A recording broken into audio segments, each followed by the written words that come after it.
भारत माता की। आंधी और तूफान थोड़ी, अब तो मामा हूं भैया असल। जब बच्चे के अब तो बूढ़े भी मामा जी कहते हैं। मंच पर विराजमान मध्य प्रदेश भारतीय जनता पार्टी के यशस्वी और लोकप्रिय, अपने एक कहावत थी, पूत के पांव पालने में ही दिख जाते हैं। भारतीय जनता पार्टी का जब से नेतृत्व संभाला, सफलताओं के झंडे नित्य गाड़ते जा रहे हैं। आदरणीय भाई विष्णु दत्त शर्मा जी, अब ताली में कंजूसी नहीं होनी चाहिए भाई।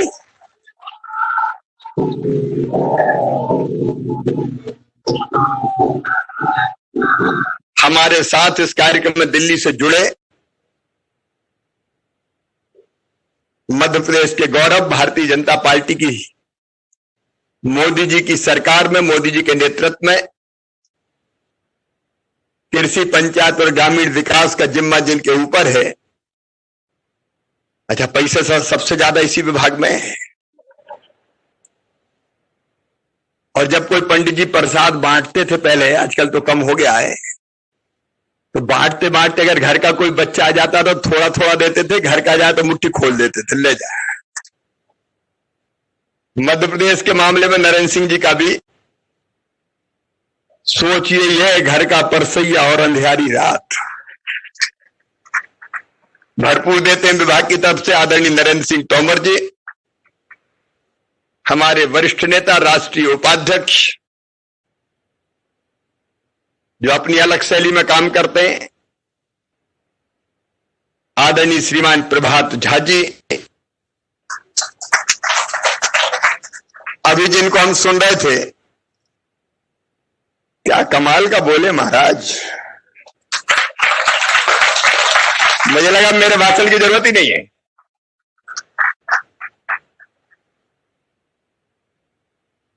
जो सही भावनाएं और विचार थे, वो लगातार उनके हृदय से अभिव्यक्त हो रहे थे। और एक ऐसी परंपरा जो दंभ और अहंकार को स्वीकार नहीं करती, और जनता और प्रदेश के खिलाफ अगर कोई जाता है तो उसको जमीदोज करती है। राजमाता जी की परंपरा से आने वाले, अच्छा वो ग्वालियर चंबल में भी वोट उनको देख के थोड़ी दिए थे, दिए इधर और बन गए वो। राज्यसभा के सदस्य, हमारे लोकप्रिय नेता आदरणीय श्रीमान ज्योतिरादित्य सिंधिया जी, ताली में यहां भी कंजूसी नहीं।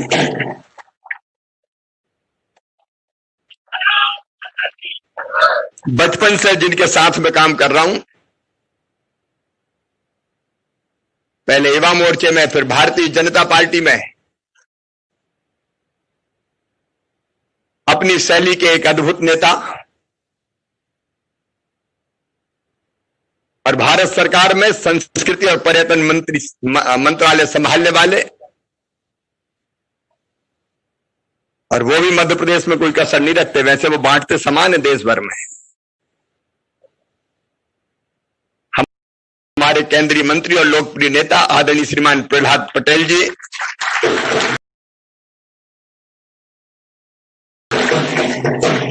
से मेरे सभी आदरणीय वरिष्ठ नेतागण, मेरे मंत्रिमंडल के सहयोगीगण, असल में पंचक में शपथ दिला दी मुझे। मैं सोच रहा था कि लूंगा नवरात्रि के पहले दिन, और आदेश आया फिर अभी तुरंत लेना है। अब पंचक में शतक के चक्कर में मंत्रिमंडल बड़ी देर में बना। पहले तो हम अकेले जूझते रहे। मैंने पूछा कि दिल्ली के, नहीं अभी तो कोरोना का संकट है, लॉकडाउन है, चलते रहो, एकला चालो रे।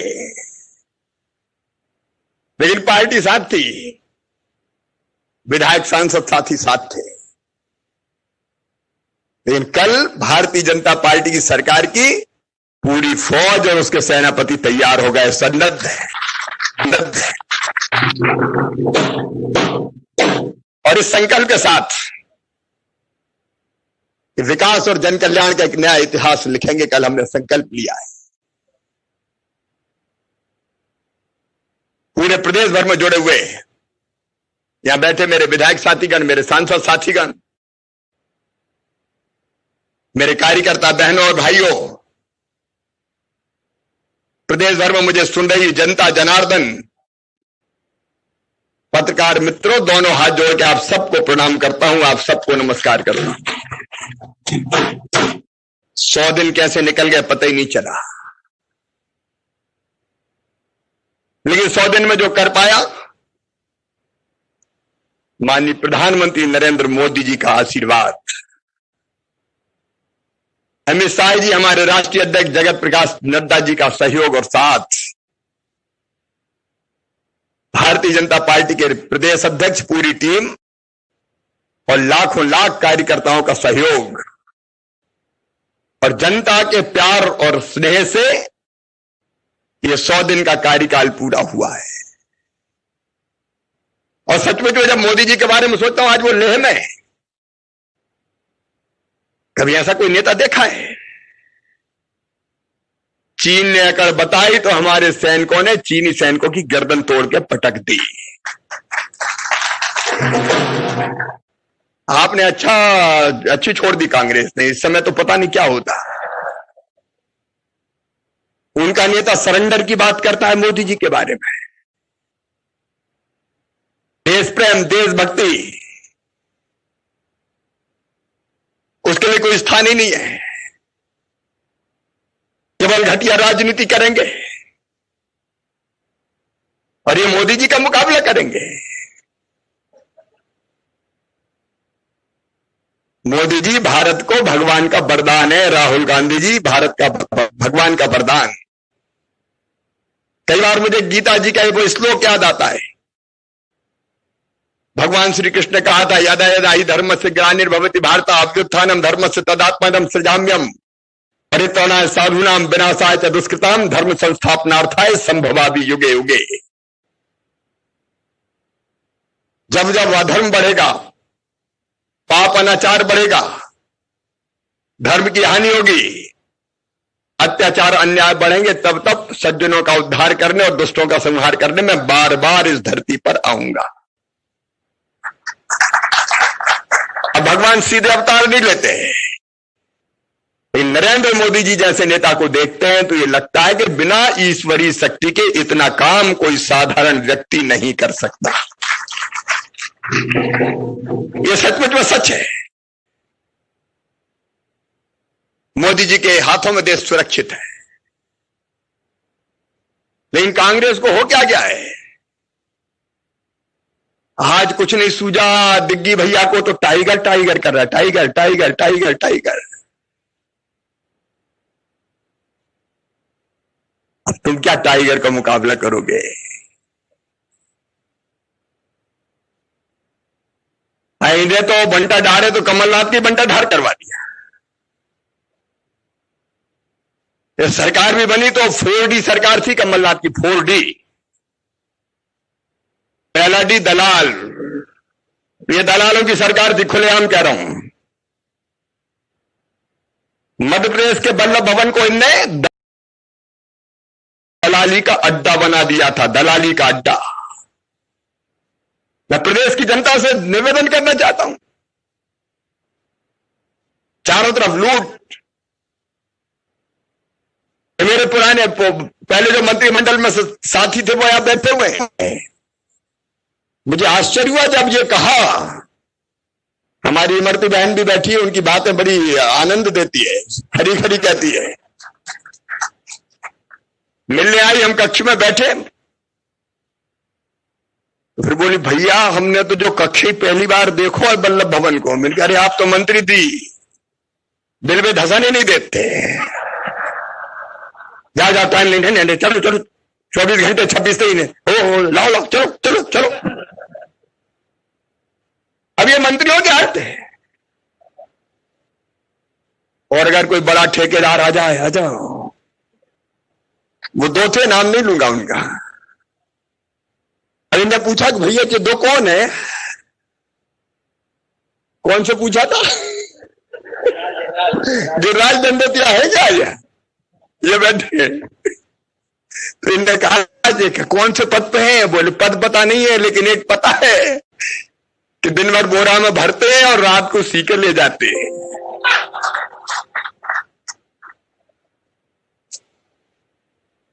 ये दलाली करने वाली सरकार थी। पहला डी दलाल, दूसरा डी दम, अहंकार। और अहंकार दोनों में था, एक नहीं था। पांव जमीन पे नहीं चलते थे। एक वल्लभ भवन में बैठता था और दूसरे, मैं नहीं कह रहा, उमंग सिंगार कहते थे, रेत शराब, उनका जिम्मा ले रखा था। और ऐसा समझ रहे थे जैसे ऐसी सरकार आई जो कभी जाएगी नहीं। दंभ और अहंकार में चोर। और एक से बढ़ के एक थे दोनों। बड़े मियां तो बड़े मियां, छोटे मियां सुभान अल्लाह।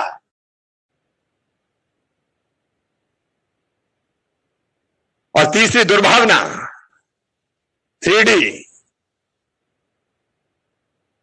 कुचल देंगे, मसल देंगे, तोड़ देंगे, मिटा देंगे, निपट लेंगे। कितने भारतीय जनता पार्टी के कार्यकर्ताओं के घर तोड़े तुमने? कितने लोगों को तुमने एनएसए में जेल भेजा? कितने लोगों के काम धंधे तुमने तबाह किए? लेकिन समझ लेना दिग्विजय कमलनाथ, ये भारतीय जनता पार्टी के कार्यकर्ता है। जब तक सहते हैं सह लेते हैं, लेकिन जब अपनी पे आ जाते हैं तो बड़े बड़ों को उखाड़ के फेंक देते हैं। आखिर सहने की भी कोई सीमा होती है। अब हम तो ओवल ही रहे थे, लेकिन इधर बढ़ गए। कहा कि इन्हें कहा कि इनकी सुनो, किसानों की सुनो, कर्जा माफ करो। वो नहीं सुनते, जाओ क्या कर लोगे? बोले हम सड़क पे आएंगे। तो आ जाओ सड़क पे। तो परमानेंट सड़क पे ला दिए। अब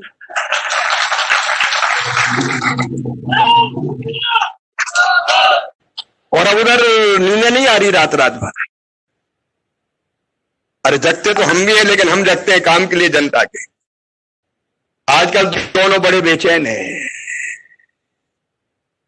तो बोले 1 घंटे के लिए बच जाऊं, एक बार और बनना है बस। कैसे बनेंगे? सोते नहीं, रात भर करवटें बदलते रहे सारी रात हम। कुर्सी तेरी कसम वल्लभ भवन।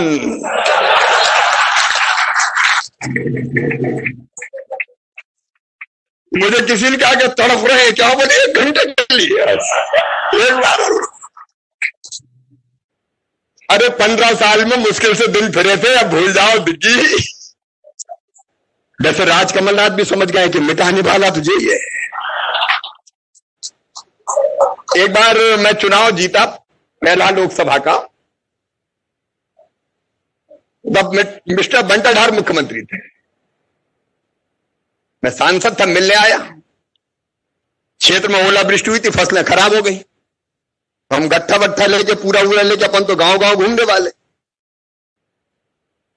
तो मैंने स्लिप भेजी, मुझे बुला लिया। एक नेता, उनका नाम नहीं लूंगा, वो मुझसे पहले बैठे थे, मुझसे हारे हुए थे। तो मैंने उनसे कहा कि वो बैठे हैं, उनको तो बुला लो। बोले नहीं, बैठो चाय पियो। मैंने कहा मुख्यमंत्री बड़े मेहरबान है, चाय। फिर उठने की कोशिश की, बोल नहीं अभी और बैठो। मैंने कहा कि बाहर वो आपकी पार्टी के बड़े नेता बैठे हैं। बोले उसी को तो जलाना है।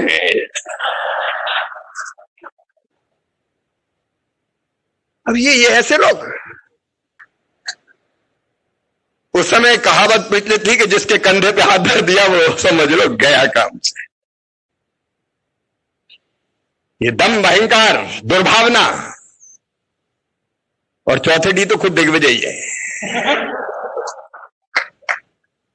जा जा पाओ पड़े संतन के ताता, पूरे प्रदेश को तबाह पर देखो। हम मूड में नहीं थे, सही बताए। हम तो सोच रहे थे बन गई तो बनने दो, चलने दो, जब चुनाव आएगा 22-23 में तब देखेंगे। लेकिन जनता को त्रस्त किया, परेशान किया, प्रदेश को लूट लिया, कार्यकर्ताओं को प्रताड़ित किया, महाराज को छेड़ दिया। फिर आगे सड़क पर तो हम क्या करें? अब काय की 1 घंटा कर्जा माफ, कर्जा माफ। 10 दिन में 1.25 साल हो गया, कितना कर्जा माफ किया। प्रहलाद जी ने मुझे कहा कि आज अपनी शैली में बोलना, आंकड़े मत पढ़ना। लेकिन भाई आंकड़ा इसलिए बता रहा हूं कि इन्होंने कहा हम पुराने दोस्त हैं भाई।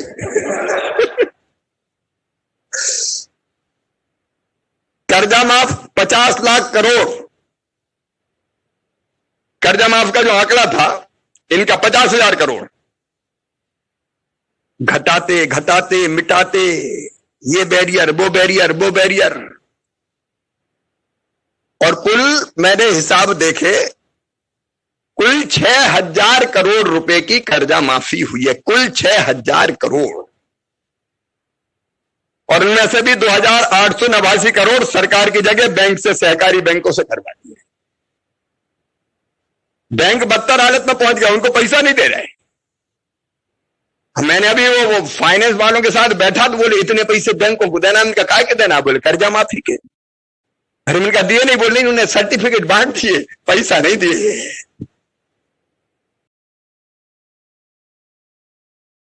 क्यों, ये हमारे लिए छोड़ है क्या?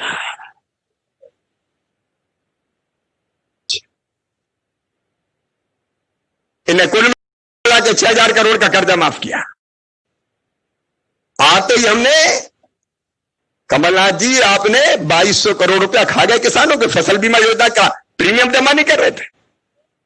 यह बात सही था कि आर्थिक संकट था, कोरोना के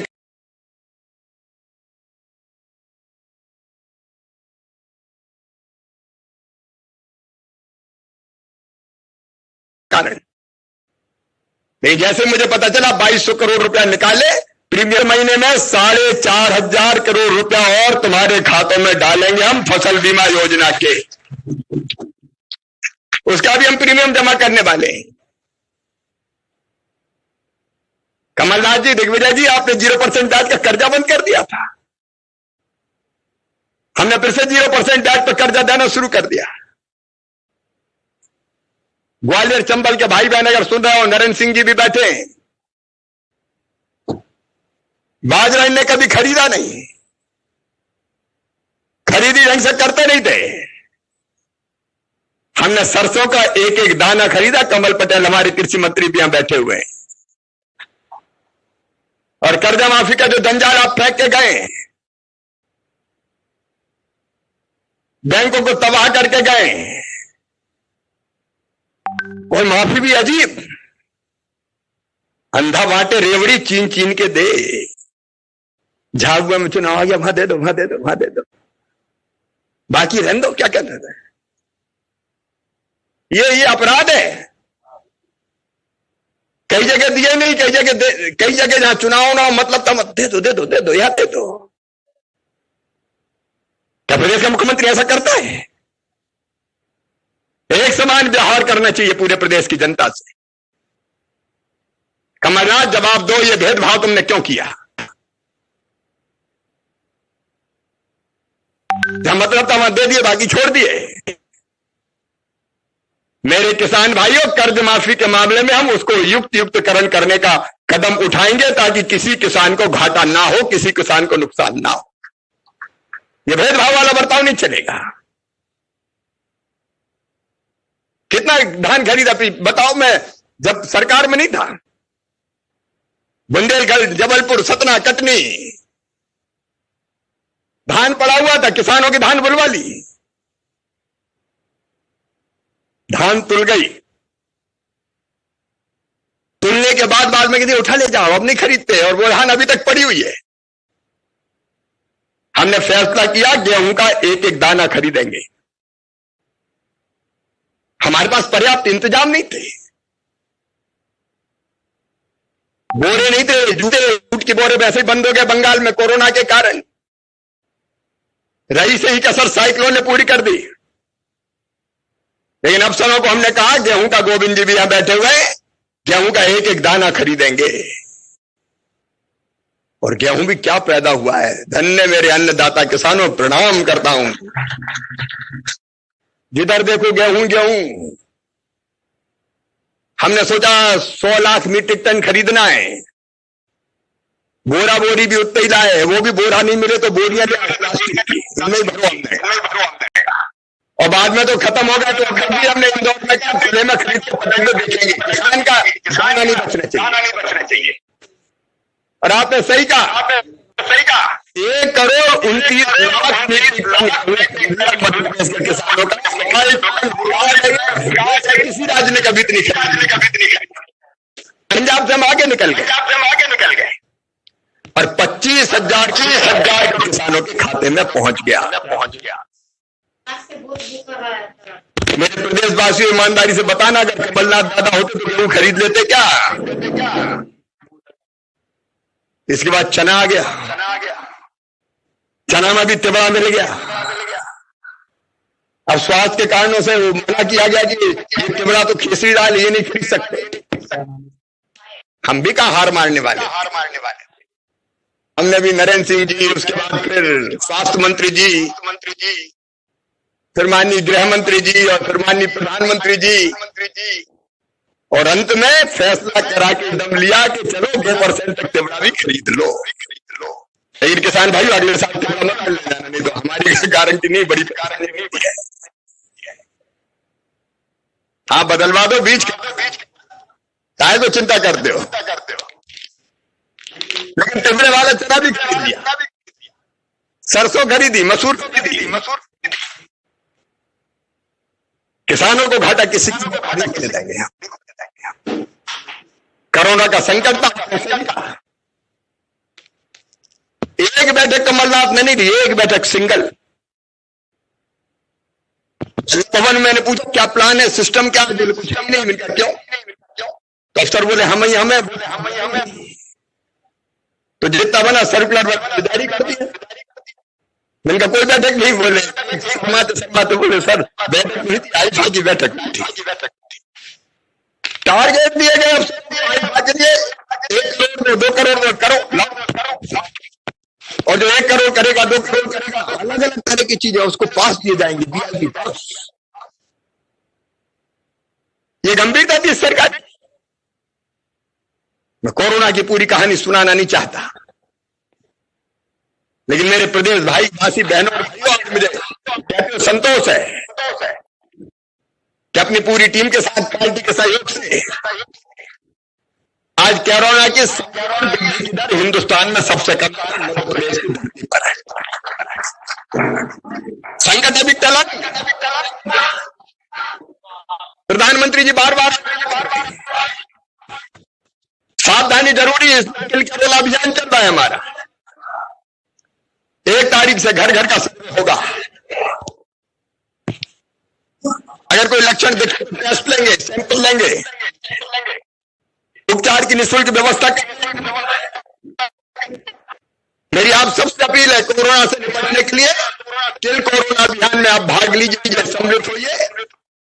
अपने गांव, गली, मोहल्ले में कोई घर ना छूटे, न प्रारंभिक परीक्षण ना हो। मुरैना के लिए चिंतित हुआ। धौलपुर से मुरैना में संकट आया। मुरैना से ग्वालियर की तरफ भी कुछ पॉजिटिव पेशेंट्स की संख्या बढ़ी, क्योंकि ये तो आग की तरफ फैलता है। ये मुरैना, भिंड, ग्वालियर, बाकी जनता जनार्दन से मैं कहना चाहता हूं, मुरैना में तो कर्फ्यू लगाया हुआ है। ये आपके लिए, आपके स्वास्थ्य की रक्षा के लिए। इसमें लापरवाही मत कीजिए। ग्वालियर में भी हम कुछ प्रतिबंध लगाने वाले हैं। किल कोरोना का मतलब कोरोना को जड़ से समाप्त करना। उसमें आप सबका सहयोग चाहिए। जो किया है मैं आज विस्तार से बताने की आवश्यकता महसूस नहीं करता। इनकी सरकार थी तो कहती थी पैसे नहीं है, पैसे ही नहीं है। मेरे पास कितने पैसे हमने खाते में डाले उसका पूरा हिसाब है आज। वो कहते थे पैसा नहीं है। सामाजिक सुरक्षा पेंशन के पैसा रोक कर रखे 47,07,000 से अधिक हितग्राहियों के खाते में 1126 करोड़ 34 लाख रुपया हमने डाले आने के बाद। शहरिया बैगा भारिया के पैसे खा गए कमलनाथ। तो जवाब देना पड़ेगा उन गरीब माताओं बहनों ने तुम्हारा क्या बिगाड़ा था। 1,000 रुपया हर महीना हम देते थे। वो शहरिया बैगा भारिया के पैसे खा गए। उन बहनों के खाते में भी तब से हर महीना 1,000 रुपया देना हमने प्रारंभ कर दिया। 72 करोड़ रुपया हम डालते हर महीने। मजदूरों के खाते में पैसे डाले जो बाहर थे हमारे। और तो और गजब कर दिया तुमने, संबल योजना ही बंद कर दी। और कौन को ज्यादा अच्छे से पता संबल क्यों बंद की? मरती बहन। ये मुख्यमंत्री का फोटो वाला कार्ड है, डंप कर दो, डंप कर दो। मुख्यमंत्री मतलब मैं था पहले। कौन है वो? पटक दो। अरे शिवराज को कहीं पटक देते, गरीबों को तो नहीं पटकते कमलनाथ। संबल योजना साफ कर दी। मैं प्रदेश के गरीब बहनों और भाइयों से कहना चाहता हूं, संबल योजना फिर से पुनर्जीवित कर दी गई है। हर कदम पर सहारा बनेगी ये योजना। इसके लिए धन की कभी हम नहीं आने देंगे। अब संबल योजना का डिटेल आप जानते हैं, बताने की जरूरत नहीं है। जो निर्माण श्रमिक थे उनके खाते में 177 करोड़ रुपया डाले 8,85,000 के। मनरेगा में रोजगार मिल जाए, कोई बेरोजगार ना रहे। पहली बार ऐसा हुआ 26 लाख मजदूरों तक को एक दिन में रोजगार देने का चमत्कार किया। तो भारतीय जनता पार्टी की सरकार ने मोदी जी, नरेंद्र सिंह जी के आशीर्वाद से दिया। श्रम सिद्धि अभियान, गोपाल भाई बैठे पंच परमेश्वरी अपनी बंद कर दी भैया। पंचायतों का पैसा खा गए। मैं पंच सरपंचों से कहना चाहता हूं, पूछो कमलनाथ, पंचायतों का पैसा क्यों खाया गया? सरकार आते ही 1555 करोड़ रुपया फिर सरपंचों के खाते में भेज दिया गया। एवरेज 8 लाख एक पंचायत को मिला ताकि निर्माण और विकास के काम शुरू हो। रोजगार सेतु पोर्टल पे स्किल मैपिंग करके जो काम जानते हैं ऐसे मजदूरों को उद्योगों में और ठेकेदार कॉन्ट्रैक्टर का रोजगार दिलवाने के लिए रोजगार सेतु योजना। और प्रधानमंत्री जी को मैं प्रणाम करता हूं, अन्न की कहीं कमी ना रहे।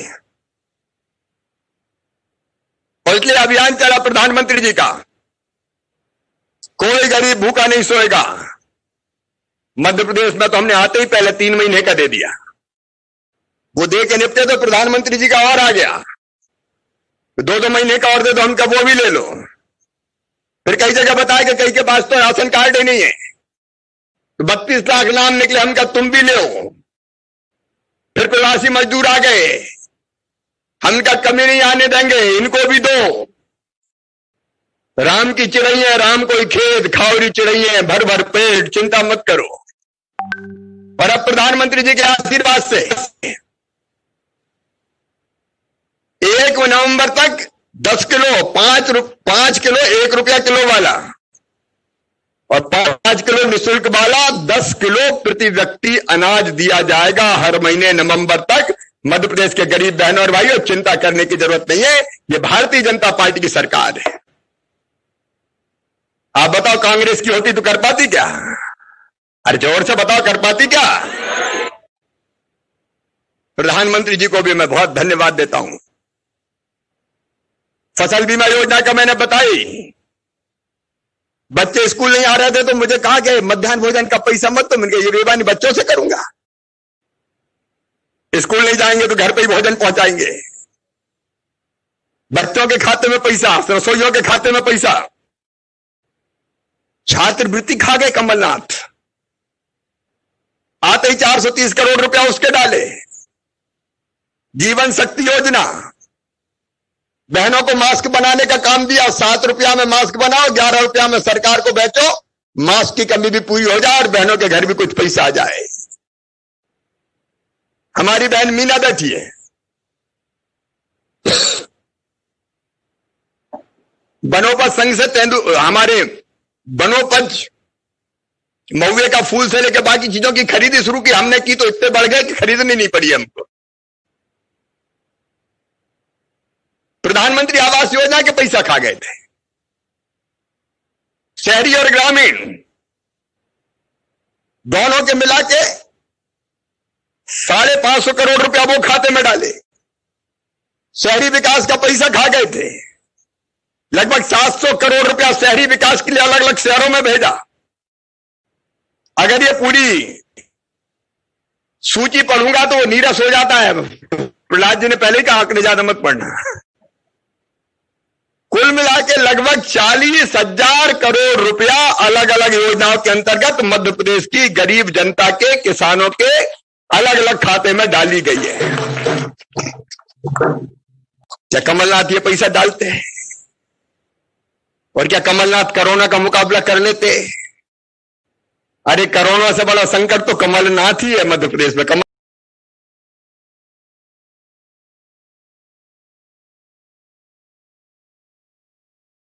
ही थे।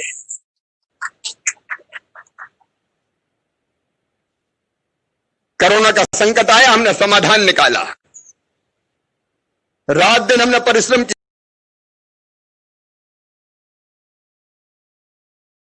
किया। ये सुराम देने का हमारा प्रयास। और मेरी स्व सहायता समूह की बहनों सुन लो, आज अगर सुन रही हो मध्य प्रदेश में मुझे, तो हमने कई चीजें स्व सहायता समूह को देने का फैसला किया है। स्कूल की यूनिफॉर्म आप बनाओगी, पोषण आहार आप बनाओगी। 700 करोड़ रुपए का पोषण आहार ठेकेदारों के जिम्मे नहीं करेंगे, महिला स्वयं सहायता समूह की बहनें बनाएगी और खुद भी लाभ कमाएंगी।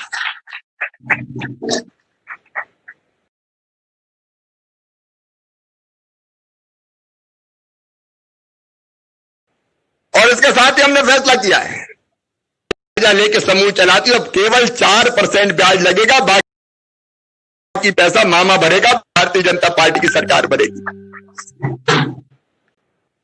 और कई स्व सहायता समूह जो डिफॉल्टर हो गए,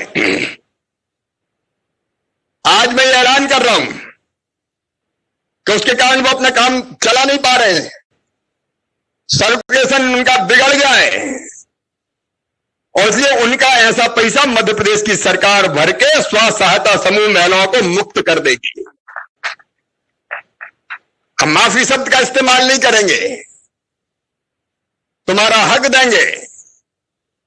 पूरी मैपिंग में करवाऊंगा कौन कौन से समूह संकट में, और जहां से पैसा लिया वहां का पैसा भर दिया जाएगा। ये 100 दिन महिला सशक्तिकरण के दिन है, ये 100 दिन संवेदनशीलता के दिन है। कोई मजदूर पैदल ना चले। मैं भारतीय जनता पार्टी के संगठन को प्रणाम करता हूं, अध्यक्ष जी, महामंत्री जी, कार्यकर्ता भाई और बहनों, गजब का काम किया पूरे मध्य प्रदेश में। 3-4 दिन जरूर किया, और आप पैदल आ रहे हैं बच्चे लेके। उसके बाद हमने संकल्प लिया कि कोई मजदूर पैदल मध्य प्रदेश की धरती पर नहीं चलेगा। बसें लगाई गई जैसा ज्योतिरादित्य जी बता रहे थे, और कार्यकर्ताओं आपको प्रणाम, चाय, नाश्ता, भोजन, और अध्यक्ष जी ने तो जूते चप्पल तक पहनाए। और इसलिए मैं कह रहा हूं ये संवेदनशीलता के 100 दिन है। ये 100 दिन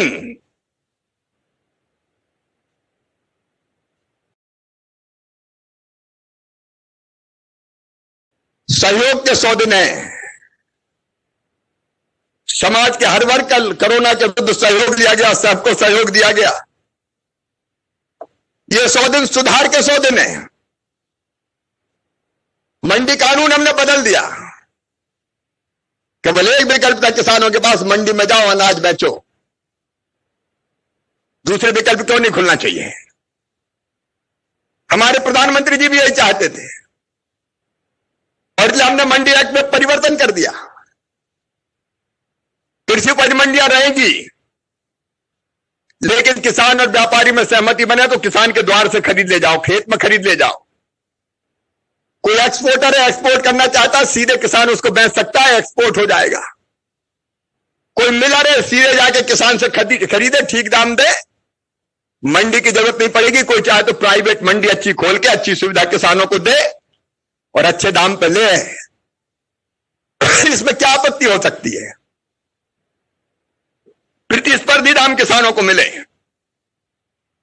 मंडी कानूनों के साथ साथ श्रम कानूनों में सुधार किया। ये सेतु के 100 दिन है। रोजगार सेतु,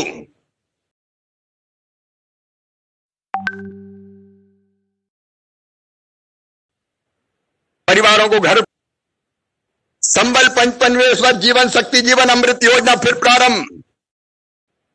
ये सुपर उपार्जन के 100 दिन है, ये सेवा के 100 दिन है और ये संकल्प के 100 दिन है। संकल्प है मध्य प्रदेश को कोरोना से मुक्ति दिलाने का। संकल्प प्रधानमंत्री जी ने कहा आत्मनिर्भर भारत, आत्मनिर्भर भारत के लिए आत्मनिर्भर मध्य प्रदेश बनाने का। संकल्प विकास की गंगा बहाने का। संकल्प अंतिम व्यक्तियों तक योजना का लाभ पहुंचाने का। संकल्प समृद्ध और विकसित मध्य प्रदेश बनाने का। मेरे प्रिय प्रदेशवासियों, मैं आपसे निवेदन करना चाहता हूं, कोविड के संकट के समय जो बेहतर हो सका हमने करने की कोशिश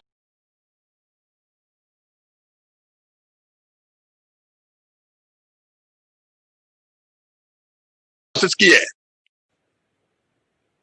लेकिन अभी और कई योजनाएं दिमाग में है।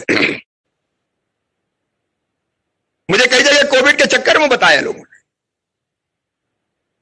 कि कुछ लोग अवैध रूप से नियम प्रक्रिया का पालन ना करते हुए भारी दरों पर पठानी ब्याज पर गरीबों को उनको लूट लेते हैं, बर्बाद कर देते हैं। वो उससे कभी मुक्त नहीं हो पाते और कई तो आत्महत्या कर लेते हैं। आज हम तय कर रहे हैं गिरोह को, आदिवासियों को, अगर किसी ने ऐसे पैसे दिए होंगे तो वो पैसा वापस नहीं देना है, वो पैसा माफ कर दिया जाएगा, वो स्वतः माफ होगा। ये तो ब्याज लेने के बाद डालते हैं, उसके लिए हम कानून बना रहे हैं। और अगर किसी ने कुछ गिरवी रखा होगा तो वो भी वापस देना पड़ेगा। ऋण माफी का हम युक्तिकरण करेंगे। और एक बात और, अभी गांव में जो हमारी जमीन है, जब हम मकान बना के रहते हैं, उस जमीन का मालिकाना हक हमारे पास नहीं है। गांव में शानदार मकान बना, उस पर लोन नहीं ले सकते, कर्जा नहीं ले सकते, क्योंकि मालिकाना हक हमारे पास नहीं है। हमने तय किया है कि ग्रामीण आबादी सर्वेक्षण योजना में ग्रामीण बसाहतों का सर्वे करके अधिकार अभिलेख तैयार कर ग्रामीण जनता को उस भूखंड पर मालिकाना हक प्रदान किया जाएगा। इससे ग्रामीण जन इस भूमि पर ऋण ले सकेंगे, जमानत दे सकेंगे, सही अर्थ में वो भूमि उनकी होगी। मित्रों, कमलनाथ सरकार ने हमारे भांजे भांजियों को भी नहीं छोड़ा, कई योजनाएं बंद कर दी। और एक योजना थी लैपटॉप देने की योजना, पिछले साल दिया ही नहीं। अब 12वीं के रिजल्ट आने वाले, रिजल्ट देखने के लिए तैयार हो जाओ। और जो बच्चे अंदर अच्छे नंबर लाएंगे, मामा उनको फिर से इसी साल लैपटॉप दिलवाएगा, उसके लिए राशि दी जाएगी।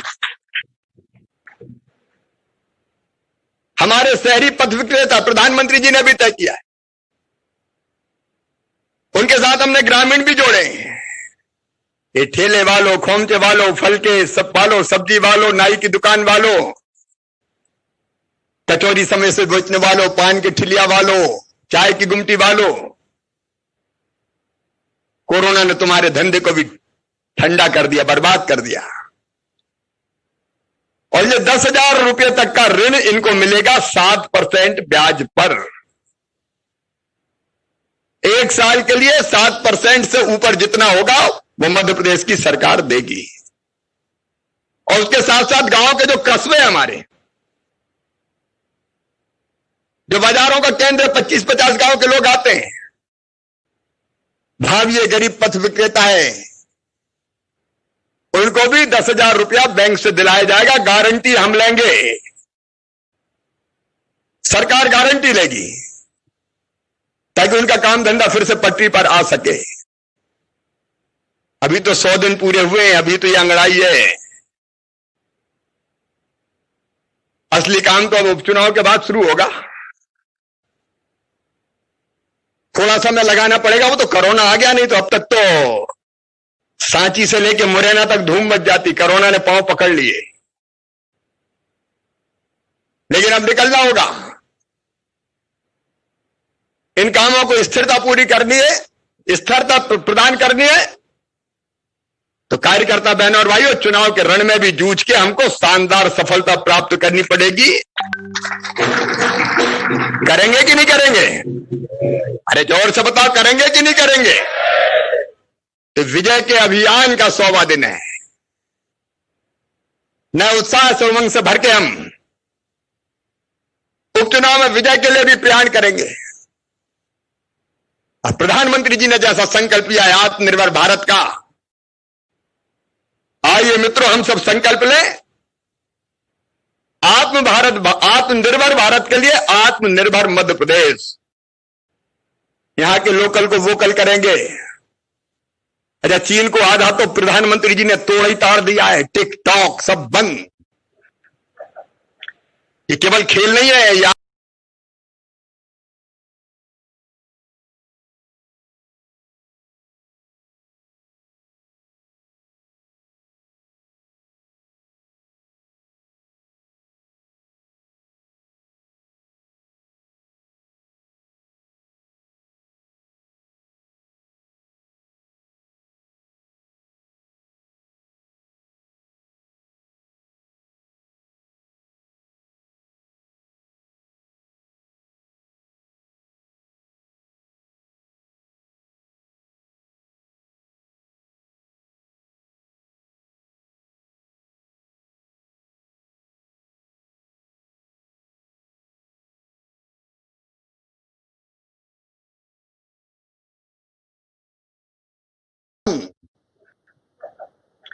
ये केवल खेल नहीं है, या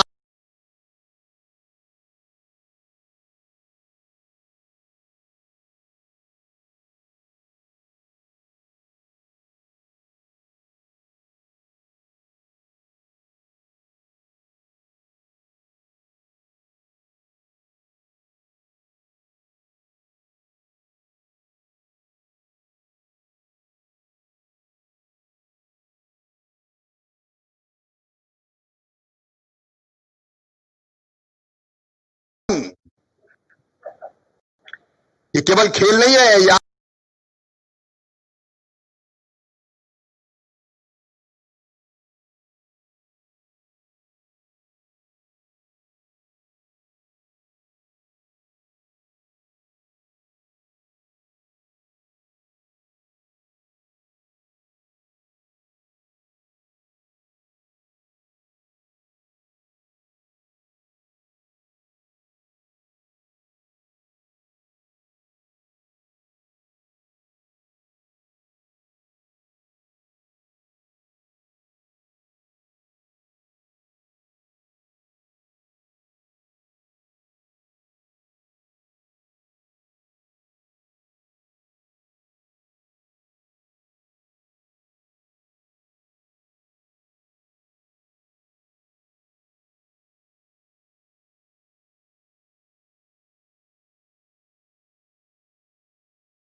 केवल खेल नहीं है, ये